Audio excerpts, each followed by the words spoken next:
Hey everybody, this is Steve, and God has shown his face to us. The first week of Great Lent ends with the Sunday of Orthodoxy. On this day, the first Sunday of Lent, we commemorate the restoration of the holy and venerable icons. And that might be kind of confusing. We've spent the last few weeks learning from the publican and Pharisee, from the prodigal son. We've learned about judgment and forgiveness. These are all lessons that make sense as we prepared for Great Lent. So why does Lent itself start with a Sunday dedicated to icons? We'll get there, but first, a bit of history. The Sunday of Orthodoxy celebrates the restoration of icons after the end of Iconoclasm. Iconoclasm, which literally means the destruction or breaking of images, was a time when people tried to stamp out icons and end their use in the church. After centuries of persecution, when countless icons were destroyed and countless saints were persecuted and even killed for standing up for the truth, the church finally restored the use of icons. This happened on the first Sunday of Great Lent in 843, and we've been remembering this triumph of orthodoxy on the first Sunday of Lent ever since. By the way, remember that word, triumph. We're going to get to it later in the video because it doesn't mean what you think it means. Okay, at this point you may be thinking that the Sunday of Orthodoxy is like an anniversary.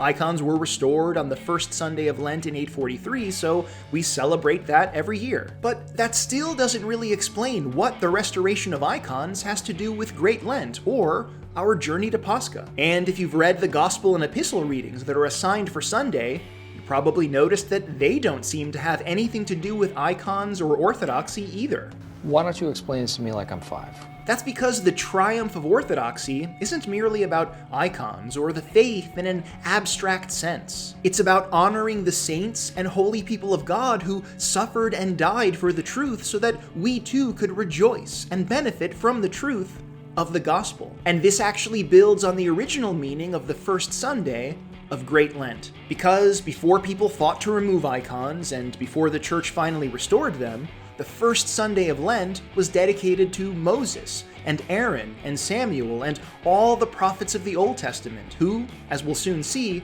also made great sacrifices to remain faithful to the Lord. You can still find that original theme in the scripture readings that the church has assigned for the first Sunday of Lent. Because remember, they don't seem to have anything to do with icons, but they do have a lot to do with the prophets. That's obvious in the epistle, where St. Paul recites a long list of prophets and their great deeds. For time would fail me to tell of Gideon, Barak, Samson, Jephthah, of David and Samuel and the prophets, who through faith conquered kingdoms, enforced justice, received promises. We covered what exactly those promises were back in episode 14 of our Live the Word series. Feel free to check that out if you haven't. But for now, just keep in mind, God made certain promises to his people, to our ancestors in the faith. And, as we'll see, that promise is fulfilled in us. Because not only is the life of the church connected in Christ, but so are the times of the prophets and ancient Jews. But wait, Steve, you may exclaim. The gospel reading is Philip bringing Nathanael to see Christ. We don't see any reference to the prophets there, or do we? Well. How the turntables... And wait, Steve, you may also exclaim. You still haven't explained what triumph has to do with anything, even though you promised... I've made some empty promises in my life, but... Hold on, I'm getting to it. At the very end of this Sunday's gospel reading, Nathanael, who was skeptical about Jesus at first, becomes convinced that Jesus is the Messiah, the promised one, the one who has come to save Israel. He's convinced of this because Jesus tells Nathanael that he saw him in a mysterious way while he was still under the fig tree. It seems that whatever was going on beneath that fig tree was known only to Jesus and Nathanael, and this is enough to blow Nathanael's mind. And Jesus tells Nathanael, if you think that's impressive, just wait and see what's to come. Truly, truly, I say to you, you will see heaven opened, and the angels of God ascending and descending upon the Son of Man. If you've ever read the book of Genesis, you might recognize the reference to an important moment in the life of Jacob. Jacob is the son of Isaac and the grandson of Abraham. one of the patriarchs of the Old Testament. Except Jacob really wasn't supposed to be a patriarch. His older brother Esau was technically the one who was supposed to receive that inheritance. But Jacob tricked his father, Isaac, into blessing him, which caused Esau to get very, very angry and caused Jacob to run away. While he was on the run, he spent the night in an isolated place, and in a dream, he saw a great ladder. The bottom rested on the earth, and the top reached all the way to heaven. Jacob saw angels ascending and descending the ladder, and by the ladder, he saw the Lord, who told him this: "I am the Lord, the God of Abraham your father, and the God of Isaac. The land on which you lie I will give to you and to your offspring, and all the families of the earth shall be blessed in you and in your offspring." Jacob was comforted and inspired by this vision, and he made a vow to return to his father's house and be reconciled with his brother and to worship the Lord. "If God will be with me and will keep me in this way that I go, and will give me bread to eat and clothing to wear, so that I come again to my father's house in peace, then the Lord shall be my God." Years later, Jacob finally encountered his brother, and it was a terrifying moment. Remember, Jacob tricked his father and basically stole his brother's inheritance. His brother had every reason to want revenge. By finally meeting his brother, Jacob was putting his life in his brother's hands. He was potentially walking into a trap and certain death. It's a trap! Yet, the night before this meeting, something incredible happened. Jacob was alone, yet the scripture says that all of a sudden, he found himself wrestling a mysterious man until the sun rose. Jacob had the upper hand. He was winning, and he wouldn't let go until the mysterious person blessed him. But first, this mystery man did something, well, mysterious. He gave Jacob a new name. "You shall no longer be called Jacob, but Israel, for you have striven with God and with humans and have prevailed." And when Jacob asked for the man's name, he wouldn't give it. He simply offered Jacob his blessing. Jacob seems to have realized something after he received the blessing, because he marveled at this and named the place where they wrestled Peniel.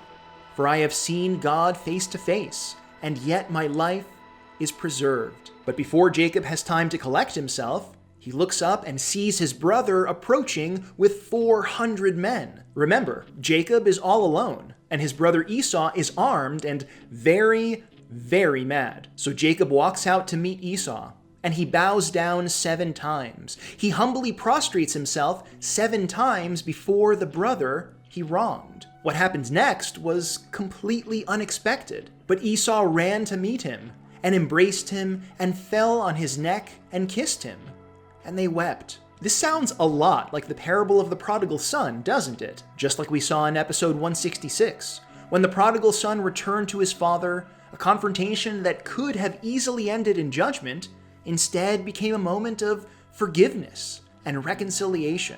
Jacob, despite his sin, despite the ways he had wronged his brother, wrestled with God until daybreak. He humbled himself in the wilderness. He cried out to the Lord, and the Lord heard him. The Lord came to him, and Jacob looked upon the face of the Lord and lived. This is all very similar to Nathanael.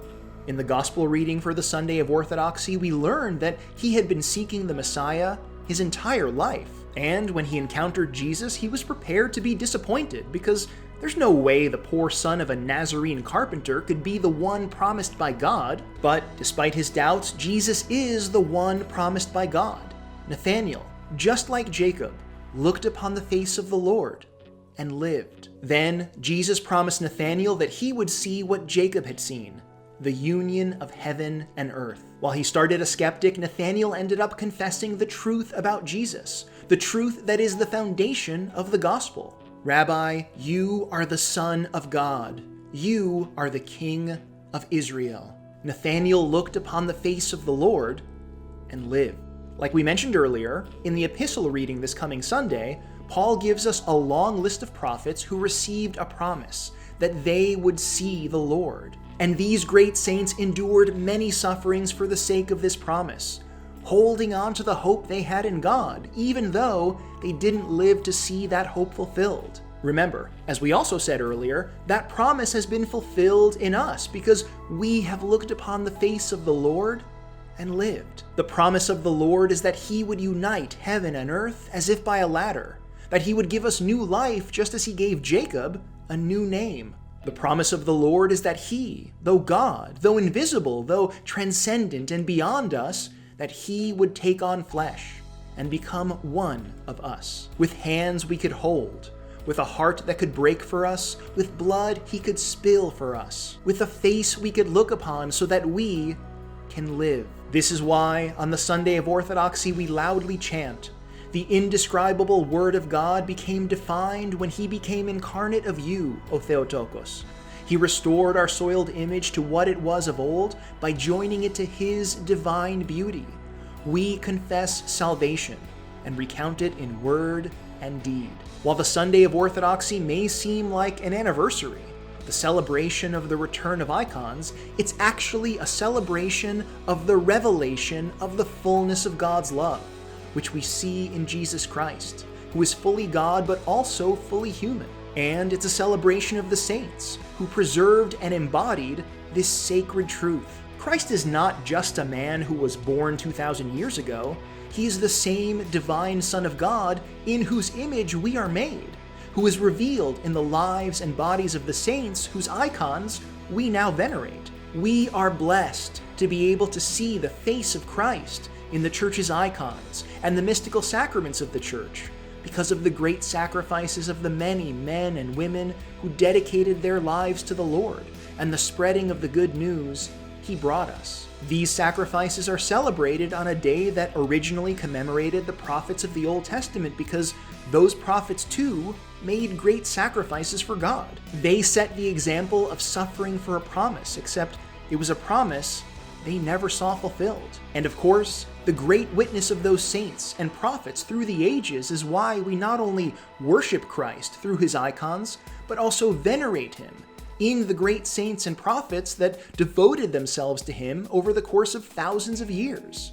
These saints and prophets embody more than anything else the good news that is the story of Jesus Christ, that a life of sacrificial love for God and neighbor leads to eternal life. And we celebrate the great saints and icons because they preserved the great message that the invisible God has become visible, that the invisible God has become visible in them, that we can look upon the face of the Lord and live. Remember that word triumph? Today we use that word to mean victory, but in ancient Rome, triumphs were ceremonies to mark the celebration of a victory. A victorious general would march through the city with his army and the spoils of war, the treasure he captured from the enemy. At the end of Divine Liturgy on the Sunday of Orthodoxy, we make a procession while holding our icons high, because our victorious general has conquered death, and we hold up icons as the spoils of war, treasure that displays our victory to the world. Because the transcendent Son of God has remained true God of true God, yet has also become the true human being, and he continues to make true human beings in his likeness, a likeness preserved in the icons of the Church. We look upon icons because we can now look upon the Lord. We reach out and touch icons because we can now reach out and touch the Lord. We can even kiss icons because we can now kiss the Lord, who humbled himself so he could embrace us with his resurrected body and lift us into his kingdom. This is the triumph of orthodoxy, and none of this would have been possible without the faithfulness and sacrifice of the great saints and prophets that came before us, revealing to us that the Lord of all continues to be revealed in them, and that he desires to continue the work of making saints today, that he still seeks to reveal himself in and through us as new saints. So let's be the bee and live the triumph of orthodoxy by being icons of our loving Lord. Be the bee and live orthodoxy. Remember to like and subscribe and share. I'll see you all next week.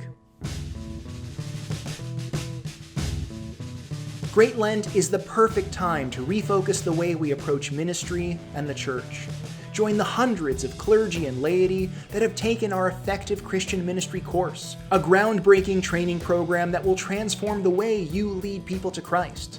Click the link on the screen to learn more, or go directly to effectivechristianministry.org.